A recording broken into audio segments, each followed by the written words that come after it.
Oke, halo semuanya, welcome back to William Artanto YouTube channel. Dan kali ini kita akan ngebahas sedikit tentang IHSG karena kali ini gua menang dan terbukti IHSG tidak crash, tidak double top juga dan lain-lainnya.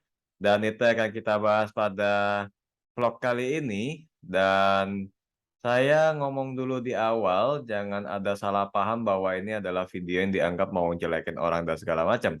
Sebenarnya enggak, karena kalau mau ngomong jujur, saya mungkin sangat berkesan sih dengan market di tahun ini, di mana orang-orang meyakini akan crash, saya lagi-lagi yang terbalik. Dan saya bilang begini karena sebenarnya ada buktinya juga, karena waktu di bulan lalu, em, saya yang pertama lah kurang lebih ya, menurut menurut narsum-narsum yang lain di salah satu medsos, di mana saya bilang bahwa IHSG udah nggak akan tembus 6,5 alias 6.500. Itu kejadian waktu bulan Juli awal-awal.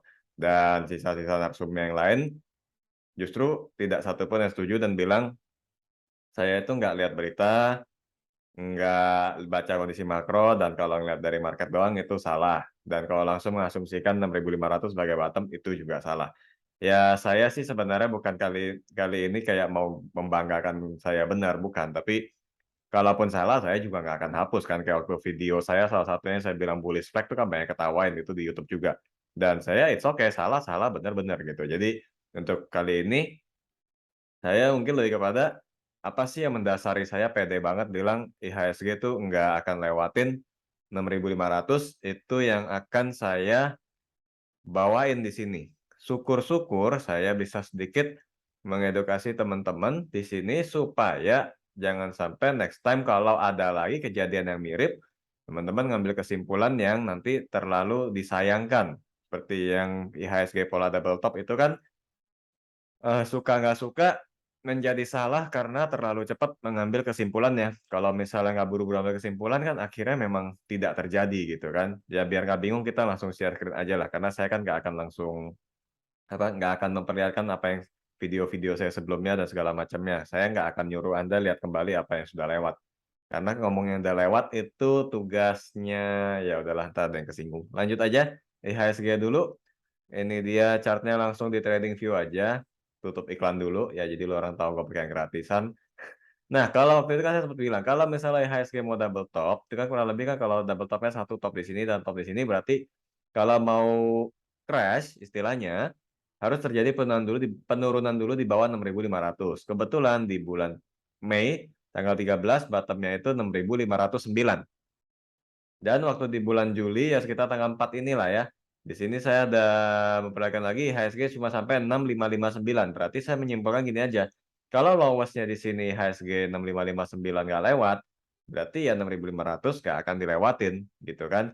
Dan kebetulan saya ada membuat satu newsletter yang mana saya siapin buat member waktu itu ya. Dan ini akan saya spill dikit karena memang udah lewat ya. Akhirnya ya di area ini kita udah berhasil lah. Saya buka kasih lihat teman-teman dan ya mungkin kalau nanti ada yang bilang wah lu promosi mulu, ya ini bukan promosi sih, lebih kepada karena memang itu yang kami lihat, yang saya sampaikan, cuman waktu itu dikhususkan ke kalangan sendiri, karena at some point saya kayak waktu bulan lalu dianggap terlalu cepat membicarakan IHSG bottom, saya juga agak khawatir kalau misalnya saya salah, jangan sampai banyak yang kena. Jadi memang ke beberapa orang tertentu aja gitu, yang memang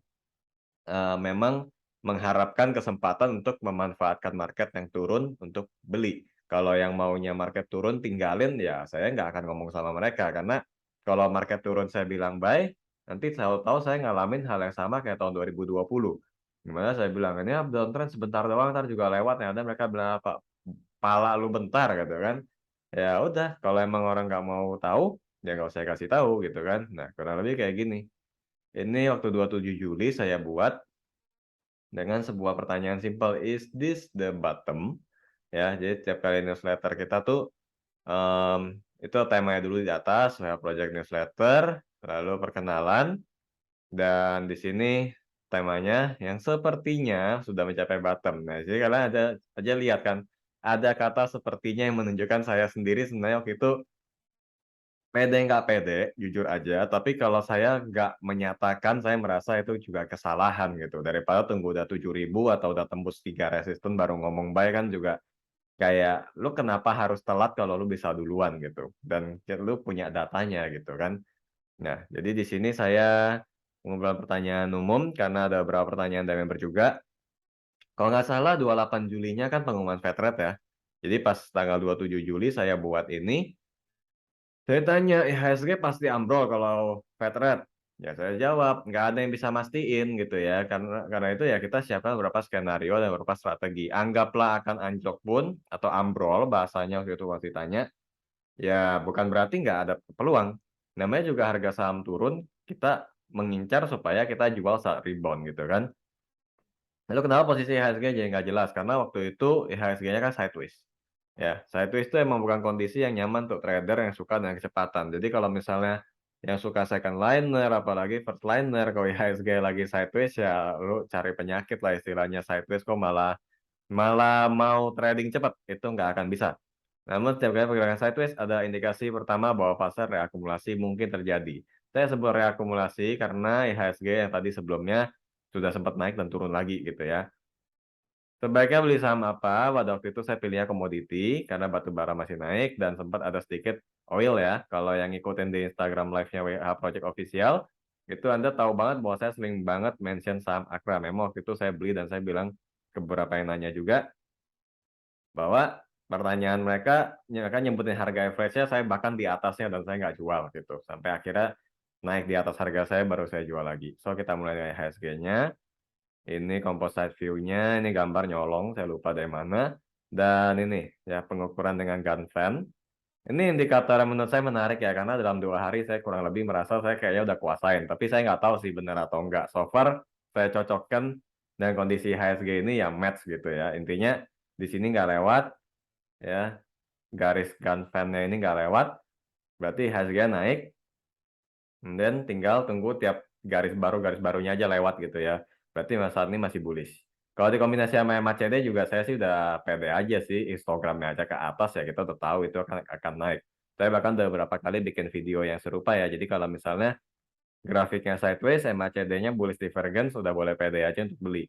Karena di satu sisi sideways itu kan mempermudah juga kalau kita mau lihat batas stop loss-nya. Makanya selalu acuannya sideways dulu setelah penurunan gitu. Jadi setelah itu kita pede aja untuk buy. Walaupun di Indonesia sebelumnya saya akan kembali, kami pernah menyebutkan potensi support IHSG pada 6.200. Yang perlu diperhatikan cuma 2 level gitu. Cuman ya kita pede aja, udah yakin berhasilnya support pertama 6.500. Ini kalau yang pernah akses website juga udah ada ya, bahwa saya sempat buat skenario 2. Kalau IHSG mau tutup gap sepenuhnya itu berarti 6.162 kalau nggak salah. Tapi kalau misalnya cuma mau level psikologis 6.200 pun skenario terindahnya adalah 6.500 menjadi bottomnya.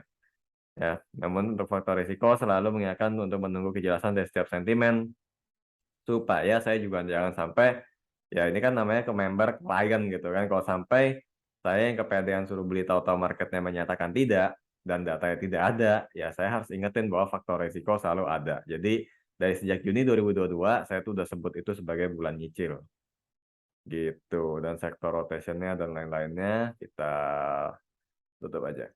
Nah, jadi dari situ Anda udah tahu bahwa kali ini saya lagi-lagi ngomong dengan bukti gitu ya. Ya seperti biasa sih, saya kalau nggak ada bukti nggak akan ngomong. Nah sekarang saya akan lanjut lagi tentang IHSG-nya. Saya akan share screen lagi, balik ke chart-nya. Kok salah klik? Sebentar. Sebentar. Em, ini dia. Ya, screen kompas. Nah, jadi tadi kan sekitaran gun fan-nya itu di area ini kan. Yang sebelumnya double bottom ya, huruf W juga di sini. Barulah IHSG-nya naik lagi. Gitu ya. Setelah itu kita tahu IHSG lanjut naik terus. Kebetulan sih 9 Agustus saat video ini saya buat, ya lagi ada shooting star. Mudah-mudahan ada koreksi kalau yang mau ngambil bawah. Tapi kalau misalnya shooting star berakhir kayak di sini, 2 kali shooting star nggak turun-turun, ya udah, ya nasib gitu ya. Tapi intinya saat ini kita tahu IHSG akan menguat, dan sudah menguat, kira-kira targetnya berapa. Kalau estimasi saya, targetnya sih di sini, di 7174, karena ya saya main-main dengan gap aja deh. Kalau gap bawah nggak tutup ya gap atas, kan gapnya ada di sini 7174 nih lowestnya ya, 7174,81 lah kurang lebih, anggaplah 7175 gitu kan. di 9 Juni itu terbentuknya. Jadi saat ini IHSG akan kembali menguat. Kalau pattern saya rasa udah nggak usah diukur-ukur lagi lah. Ini kan sebelumnya orang kira double top aja nggak bisa, terus ini double bottom naik.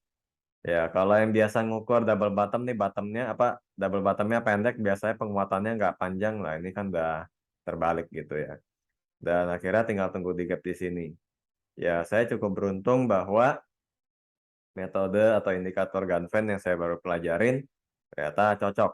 Sehingga saya agak banyak nih yang ngasih testimonial, jujur aja. Ini kalau kalian mau lihat atau ya namanya juga saya ngevlog, saya kasih lihat dikit nggak apa-apa lah ya. Jadi ini dia. Ini yang pertama bulan Juni katanya crash, malah buying cicil terus, udah gitu belinya index mover. 2 bulan kemudian masih boleh beli atau enggak? Ya kalau kata membernya ya malah mau jualan gitu ya. Terus ada juga yang bilang ini bulan lalu neckline udah di bawah EMA 200, padahal terus di foreign flow waktu itu outflow ya, tapi lu suruh masuk gitu ya. Sekarang bener.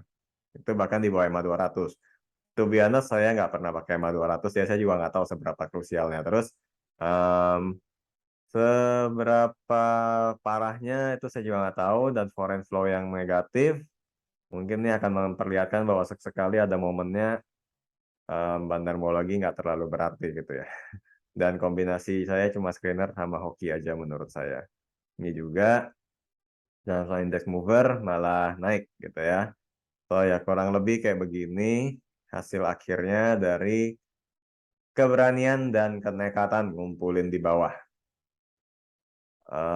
Cuman ya dari sekian banyak video ini mungkin sebagian dari Anda akan bingung nih orang mau ngapain kayak ngasih dia bukti. Ya bukan itu sih yang saya mau Anda tahu. Cuman ya kembali bahwa yang dari dulu saya ajarin ke teman-teman juga, kalau pattern yang belum jelas, belum konfirmasi, maka nggak usah buru-buru ambil kesimpulan. Itu paling penting gitu ya.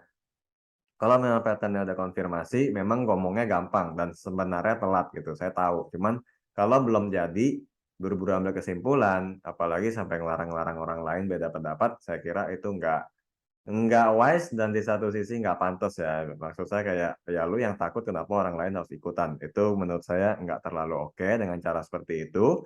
Dan kalau memang Anda di satu sisi Anda mungkin saya nggak percaya sih kalau saya satu-satunya yang bilang IHSG bottom ya. Walaupun memang bulan lalu saya merasakan saya satu-satunya, tapi mestinya ada orang lain yang berpendapat sama, cuma bedanya nggak satu room sama saya gitu aja. Dan kalau misalnya ada yang mengalami hal yang sama kayak saya, melihat waktu itu IHSG bottom tapi yakin nggak yakin, ya udah set aja batas stop loss-nya atau level krusialnya berapa untuk menerima bahwa analisanya gagal. Saya pada waktu itu juga menyiapkan IHSG di level 6.500. Kalau gagal dari situ, saya mungkin ikutan bilang market crash. Kalau misalnya nggak tembus, ya it's time to buy, gitu kan. Makanya kalau yang sempat lihat di Instagramnya WH Project, kita kan tiap minggu ada IG live ya, tiap jam 8 lah kurang lebih. Kalau nggak minggu, Sabtu, pokoknya weekend. Itu saya sebelumnya emang ada sempat beberapa kali ngomong bahwa kalau 6.500 tidak bisa saya tembus, maka itu jadi bottom ya, saya akan ambil posisi. Gitu. Jadi pada waktu itu saya juga emang udah ngomong bahwa saya pribadi akan melakukan hal itu. Dan memang sebenarnya ada saham yang lagi saya simpen.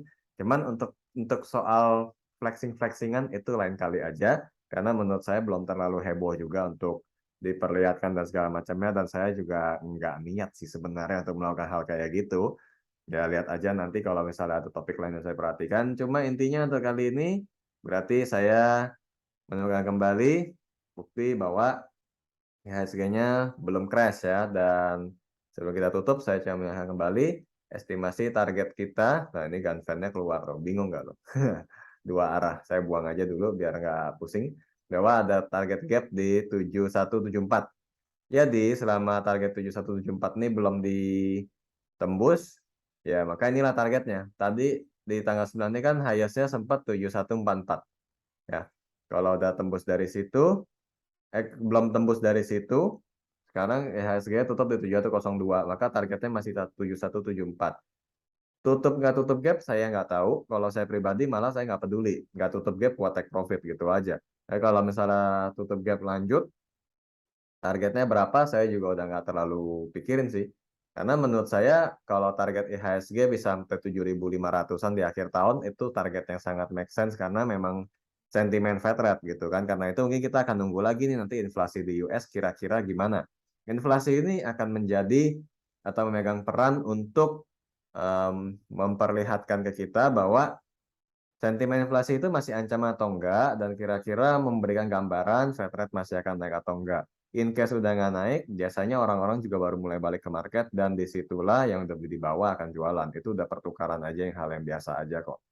Begitu. Siapa yang beli dulu akan menjual ke yang beli yang belakangan, dan itu pola yang nggak bisa dihindari. Karena ada pembeli pasti ada penjual, namanya juga market, betul kan?